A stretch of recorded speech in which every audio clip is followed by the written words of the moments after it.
selama bulan Ramadan pada pasien jantung adalah sore hari, ya. Karena apabila mereka melakukannya dekat-dekat maghrib, mereka nggak khawatir haus, kemudian jadi banyak keringat keluar, sehingga efeknya dehidrasi terhadap otot jantungnya juga jadi nggak baik. Nah, ini yang kita hindari. Jadi sekali lagi bahwa selain untuk meningkatkan kemampuan fisik ya selama bulan Ramadan, latihan itu juga jangan sampai membatalkan puasa. Dilakukannya adalah sore hari sekitar jam 5 gitu kan ya, jam 5 cukuplah 20-30 menit latihan gitu ya. Setelah latihan istirahat sebentar, nggak lama kemudian kan maghrib gitu ya. Jadi kalau kembali ke dosis itu tetap mengacu pada frekuensi seminggu, walaupun dalam bulan Ramadan dilakukan 3-4 kali seminggu ya. Kemudian intensitas latihan yang sifatnya moderat aja, intensitas sedang.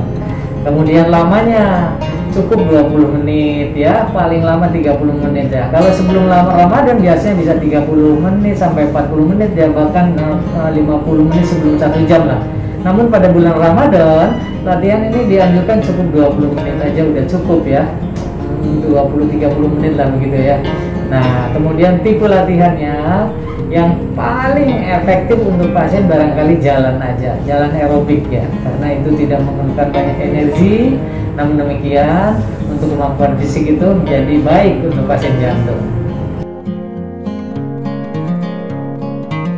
Cara tidak boleh dilakukan tentunya utama adalah nggak boleh lelah ya, nggak boleh lelah pada pasien apapun, apalagi pasien jantung ya. Jadi untuk menghindari itu tentunya kita lakukan pemeriksaan fisik dulu sebelum pasien sebelum pasien jantung melakukan olahraga pada sebulan Ramadan. Misalnya dengan pemeriksaan tensi sebelum latihan kan. Jadi ada sebelum latihan, pada saat latihan, dan setelah latihan.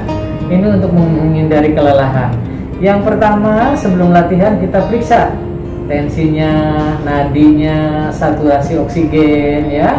Kalau semuanya dalam batas normal, kita lakukan latihan pada pasien jantung, baik yang post operasi maupun yang pasang ring ya.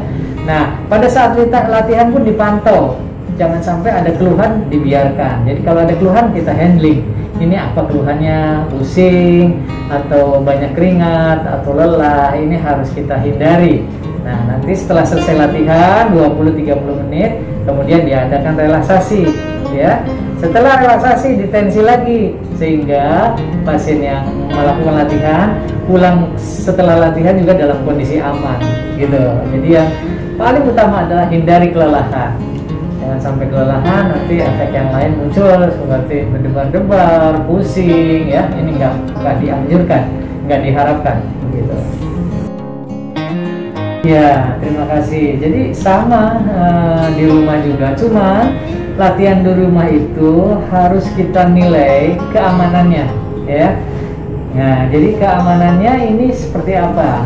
Karena begini, pasien-pasien jantung itu sebelum latihan kita klasifikasikan yang resikonya ringan, risiko sedang, risiko berat. Karena ini pasien jantung nih mas, nggak boleh sembarangan nih ya. Nah, jadi kalau yang resikonya ringan, boleh latihan di rumah dengan dosis-dosis yang dianjurkan oleh dokter. Tapi kalau resikonya berat, tentunya harus di rumah sakit latihannya. Misalnya risiko berat itu pompanya nggak bagus ya, kemudian iramanya juga masih belum stabil ya. Itu semuanya dipantau oleh dokter rehab medik ya di rumah sakit. Nah, kalau yang ringan-ringan gimana dokter? Kalau yang ringan sih boleh ya, nanti atas anjuran ya kita kasih dosisnya. Berapa kali latihannya? Boleh sama 3 kali ya, 4 kali dengan 20 menit bagi yang puasa ya, 20-30 menit ya begitu. Nah, latihannya cukup jalan kaki aja ya, nggak usah yang berat-berat begitu. Jadi hampir sama, cuman itu aja stratifikasi resikonya yang harus kita perhatikan gitu.